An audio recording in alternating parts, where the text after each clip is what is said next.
Hi everyone, we are Team 20 200 OK, and the topic that we chose is Citizen Record Management System. So we'll explain how we implemented this.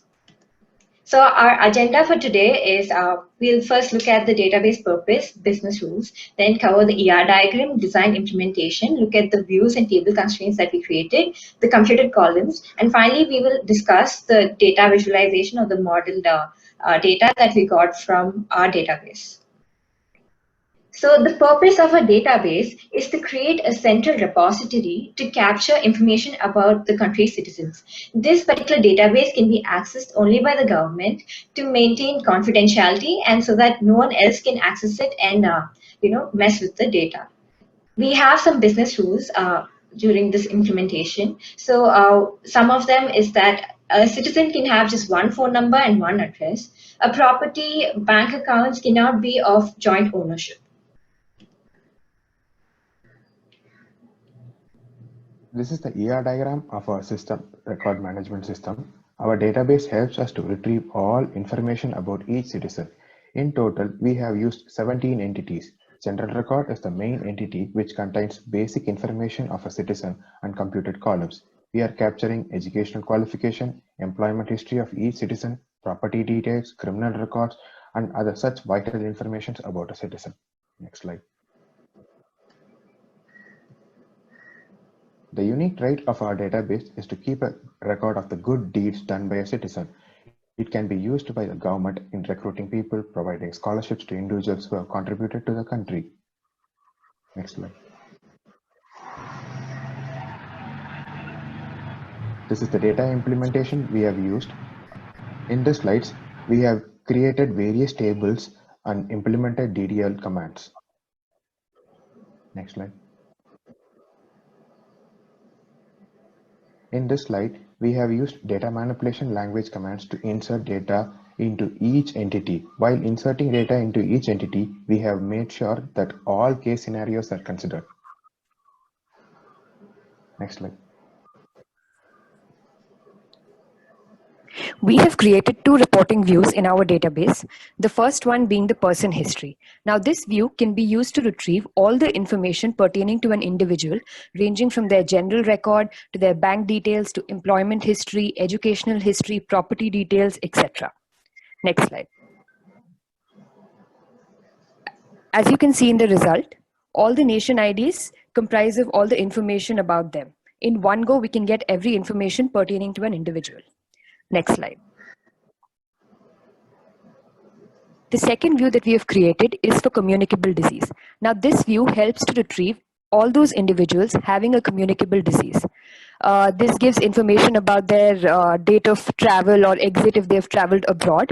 Now this can be used by the government in a pandemic-like situation where they can retrieve information about all those who have traveled abroad and to the countries that they have traveled, the dates that they left the country and got back to the country. Next slide. You can see in the result, all those nation IDs having a communicable disease, all their history is provided. This can be used in implementing medical plans to help combat the situation. Next slide. We have implemented the table level check constraint in our database. Now this constraint is implemented on the Good Samaritan record. What this constraint does is it restricts all those nation IDs having a criminal record from being entered into the Good Samaritan record. Now to explain it better, I'll give an example.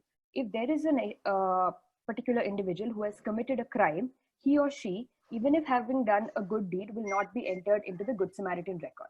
As you can see, we have two instances. The first one where the nation ID 5, having no criminal history in his or her name and having done a good deed, is successfully entered into the Good Samaritan record. The next scenario being a particular nation ID having done a crime and having done a good deed, not being able to enter into the Good Samaritan record. Next slide. We have also implemented the computed columns in our database. The first one is for age calculation. Now, this is calculated using the date of birth column in our general record. As you can see, using this computed column, the age is directly computed for all the nation IDs. Next slide. The second computed column that we have implemented is to calculate the number of good deeds that is done by a particular individual. Now, for every individual, how many ever good deeds that they have done for the country, be it for the armed forces or for the environment or anything like that, is recorded, and it's a total of it is given. Next slide.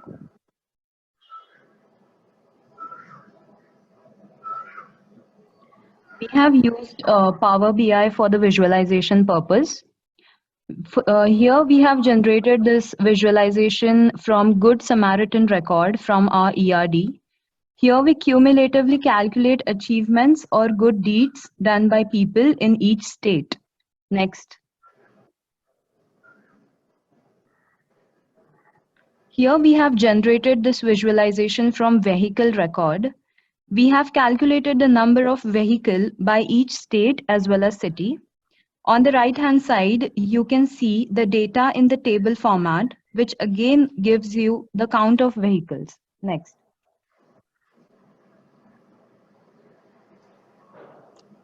This slide gives us details about the type of properties, like whether it's a flat or individual house. This helps the government to determine the housing condition of the citizen and to plan the housing schemes in the future. Next. This slide gives us details about the utility consumption of each state. The utility covered here are water consumption, electricity consumption, and the gas consumption. These data helps us to determine the consumption rate of each utility in each state.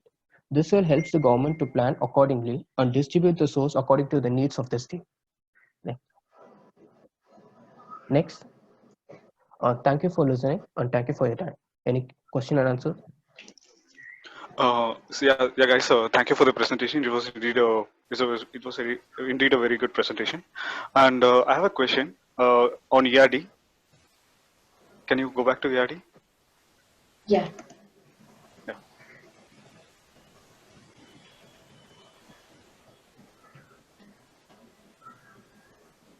Yes. Yeah. So I don't know. Like, can you explain me the purpose of capturing Good Samaritan entity? Okay, so the Good Samaritan entity is used to capture the good deeds and the achievements done by a citizen. So this particular entity can be used by the government in order to recruit people into the government force, or even give scholarships to people who have done something good in their life. So this is used to capture that. Oh, okay. So basically, you'll be capturing the good deeds of every people, like the people who use this, right? Yes, we'll be capturing all the details of all the good deeds that they've done, so, like military achievements or environmental plantation drives, educational drives, anything that they've done will go into the Good Samaritan record. Wow, that's really great, and yeah, it was indeed a really good presentation, guys. Thank you. Yeah, I'm clear now. Okay, even I had one question about this ERD diagram only. So may I know why your database don't have any non-identifying relationship? For any specific reason? Yeah, I'll try to answer your question. That's really good question. So here we are capturing everything based on a nation ID actually. So for example, let us take a travel record. If a family is going to travel for a single trip, everyone will have the same travel IDs there. So to capture this correctly, we will be needing the nation ID as a combination along with the travel ID to capture it as to get a composite primary key to identify it uniquely. So we have everything as a identifying relationship here. I hope I answered it, right? Yeah, that's clear now. Yeah, it's a well presentation. Yeah. Thank you. Yeah, thank you. Thanks a lot, guys. Hey, great work and presentation from Team 20. Excellent reports and visualization. Also, thank you for the great questions. Thank you, all. Professor. Yeah.